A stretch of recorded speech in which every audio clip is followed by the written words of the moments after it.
July August গণঅভ্যুত্থানের ছাত্র জনতার আন্দোলনে নিহতের ঘটনায় দায়ের করা মামলায় সাবেক মন্ত্রী, এমপি, ব্যবসায়ী, পুলিশ কর্মকর্তা সহ ৬ জনকে নতুন করে বিভিন্ন মেয়াদে রিমান্ডে নেওয়া হয়েছে। একই সাথে রাজধানীর বিভিন্ন থানার একাধিক হত্যা মামলায় নতুন করে ১০ জনকে গ্রেপ্তার দেখানো হয়েছে। বুধবার ঢাকার মেট্রোপলিটন ম্যাজিস্ট্রেট মাহবুবুর রহমানের আদালত তাদের এই রিমান্ড ও গ্রেপ্তার দেখানোর আবেদন মঞ্জুর করে।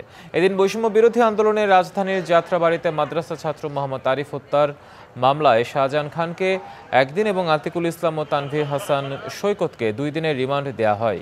এছাড়াও ভাটারা থানার মনির হত্যা মামলায় আতিকুল ইসলাম, বাড্ডা থানার আরেক হত্যা মামলায় জুনায়েদ আহমেদ পলক ও কোতোয়ালি থানার মামলায় দিলীপ কুমার আগরওয়ালের ২ দিনের রিমান্ড মঞ্জুর করা হয়েছে। এদিকে যাত্রাবাড়ি, উত্তরা পশ্চিম, কোতোয়ালি, ভাটারা থানার আলাদা মামলায় সাবেক মন্ত্রী হাসানুল হকিনু, রাশেদ খান মেনন, জুনায়েদ আহমেদ পলক, অ্যাডভোকেট কামরুল ইসলাম, সাধন চন্দ্র মজুমদারকে গ্রেপ্তার দেখানোর আবেদন মঞ্জুর করেছে আদালত।